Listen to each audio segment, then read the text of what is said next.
Okay, friends, morning. Alright. This video is about social linguistics. I'm going to take it from a starting point of like super and substrata languages, okay? And basically like a super language and a sub-language, and basically minorities and marginalization and stuff like that. So when we get into the area of minority languages and like endangered and language revitalization and stuff, you really cannot only look at the language without dealing with the cultural aspect. Okay, I'm gonna go ahead and go to let's just go to Brazil for an example, okay? In Brazil, there's a lot of indigenous languages that are actually very little is known about them, okay? And like the Amazon rainforest, for example, and even down into the more southern part of South America, like into Chile and the mountains in the Andes here. But particularly like in the Amazon region, there's just not a lot of work has been done. There's a lot of languages that people don't know about because they haven't really been well studied because like access is difficult. You know what I mean? There's no like roads, there's no infrastructure. It's a rainforest, and like the people that live there are tribal peoples that like hunt monkeys with bow and arrows and use blow darts and stuff. And the languages they speak are very interesting. Okay, however, tangent. What is known about these languages, there's something called evidentiality, all right? Now, evidentiality is something that's not common to the Western mind, okay? It's an idea that whenever I say something in the third person, such as he likes cheese, I have to say where this information is coming from. He likes cheese, well, great, how do I know? Did I see him eat cheese? Did he tell me likes to eat cheese? Did I see some cheese and he smelled like cheese? You know what I mean? So this idea is actually represented in the grammar, which makes it extremely interesting. Um, Talking more about evidentiality, which is an interesting topic, they have it in Turkish, like it's the mish or mush particle, but it's very, very like simplified. It's not as developed as in countries like Brazil in some of these languages, and also in Nepal. I believe Nepalese has a form of evidentiality, and also Bulgarian, apparently.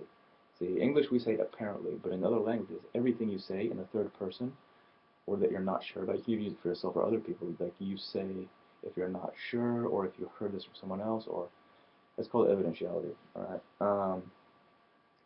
But yeah, anyways, off that tangent, so all these tribes living in the rainforest, or wherever it could be any type of people, but specifically the ones that I'm interested in are where people don't know about the language. That's why Brazil is very interesting. Also in the United States this happens, and also in Australia, okay, and also in Siberia. So it's the same concept that happens all over the world, but the concept is you have basically like a colonial power or some type of people who are in power and they are speaking a language. Okay, we'll take Portuguese for example. So in Brazil, like the power structures use Portuguese. This is called the superstrata, right? And they're the ones who have the money. They're the ones who have the government. They're the ones who build the roads that offer jobs, right? And so the people, you know what I mean, the Portuguese-speaking people in Brazil will have the power, right? And what do they want? They want money and they want to be comfortable just like everybody else. But who else wants to be comfortable is the indigenous peoples of Brazil or anywhere else in the world. And why aren't they comfortable? Because it's basically, people not being friendly and, oh, you're different from me, you speak a different language, I don't want to know about you, I don't want to understand you, so we're going to marginalize you and basically exploit you, okay? When this happens, like, people get pissed off, they're not friends, and it's just not, it's just a common thing that happens everywhere in the world, alright? Now, the thing is wrong for many reasons, right? You have to admit that's a fact and that, it's wrong. But also, I think it's very sad because of the language. Because I want to know, like, when these people are speaking to each other, what are they saying and how are they saying it? And these things like evidentiality and, like, consonant alterations and even, like, intonation are fascinating to me because it's very different from everything else that, people do. And this is why I love languages. So the question is, like, how do I learn more about this language and how can these people be helped to not basically be shit on by society? You know what I mean?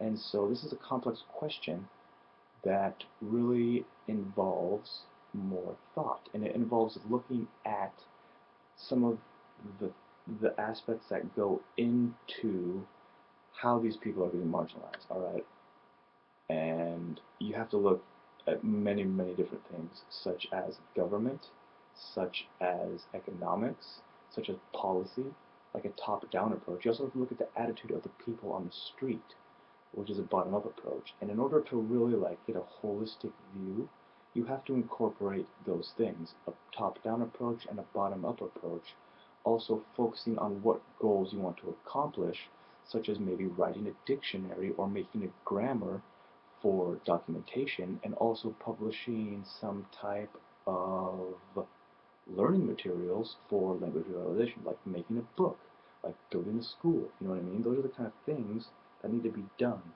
but it also needs to be in context with community support. So that's a little bit about language revitalization, stuff like that, but really, social linguistics is much more broad, but it's basically dealing with culture and society and language, and that's pretty much all this video is for right now. It'll be labeled something about that. Thank you.